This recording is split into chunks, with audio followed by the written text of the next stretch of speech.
Cette semaine a été particulièrement marquée par la visite du Premier ministre en République de Chine. 7 sur 5 revient en particulier sur cet événement. 7 sur 5, c'est aussi d'autres points d'actualité qui ont marqué la semaine. Nouveau numéro, bonsoir et bienvenue.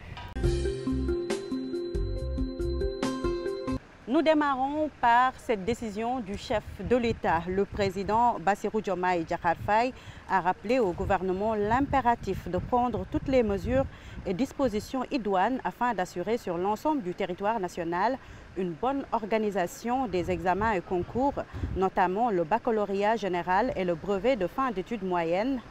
Il a adressé ses encouragements à tous les candidats et exhorté l'ensemble des acteurs de la communauté éducative à œuvrer sans relâche pour l'excellence, la stabilité et le rayonnement du système éducatif national.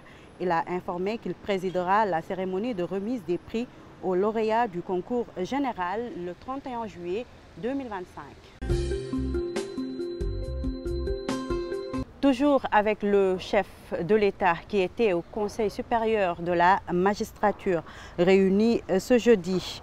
Le Conseil a procédé à plusieurs nominations et affectations dans les juridictions sénégalaises à la Cour suprême. Henriette Diop Tall, Mamadou Seck Diouf et El Hadj Biram Faye ont été nommés conseillers. Plusieurs magistrats, notamment Omar Sall, Khokhan Sen et Fatou Bintou Ndiaye ont été affectés à l'administration centrale du ministère de la Justice. Par ailleurs, d'importants mouvements ont été enregistrés dans les cours d'appel de Dakar, Saint-Louis, Kaolack, Thiès, Ziguinchor et Tambacounda. Des détachements ont également été renouvelés, notamment pour servir à la Cour pénale internationale et à la présidence de la République. Il faut enfin signaler que plusieurs promotions ont été entérinées, parmi lesquelles l'accession de magistrats à la hors hiérarchie, la titularisation de juges suppléants des promotions 2022 et 2023, ainsi que la nomination de ceux de la promotion 2024. L'actualité phare de la semaine, je vous le disais tout à l'heure, le Premier ministre est en visite officielle en République populaire de Chine à l'invitation de son homologue chinois Li Qiang. Ce déplacement s'inscrit dans le cadre du renforcement du partenariat stratégique entre le Sénégal et la Chine, mais aussi de la participation du chef du gouvernement sénégalais à la 15e édition du Forum d'été de Davos. Ce vendredi 27 juin 2025, le Premier ministre Ousmane Sonko a exprimé sa satisfaction à l'issue de ces rencontres avec son homologue chinois Li Qiang et le président Xi Jinping. Il a affirmé que cette visite officielle, sa première en dehors du continent africain, depuis sa nomination, témoigne de la qualité des relations entre la Chine et le Sénégal. À l'issue des échanges, le Premier ministre a salué l'engagement de Pékin à accompagner la mise en œuvre de la vision Sénégal 2050, le programme de développement économique et social du Sénégal, lancé sous la présidence de Bassirou Diomaye Diakhar Faye.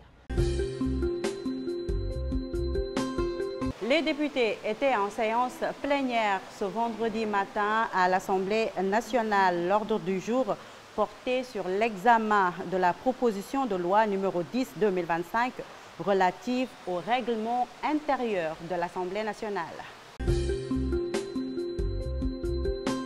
En visite à Ziguinchor, en prélude d'un CRD spécial consacré au suivi du plan Diomaye pour la Casamance, le ministre de l'Intérieur, Jean-Baptiste Tine, a salué les résultats spectaculaires de l'opération de lutte contre la culture illicite du chanvre indien ayant abouti à la saisie de 4000 kg.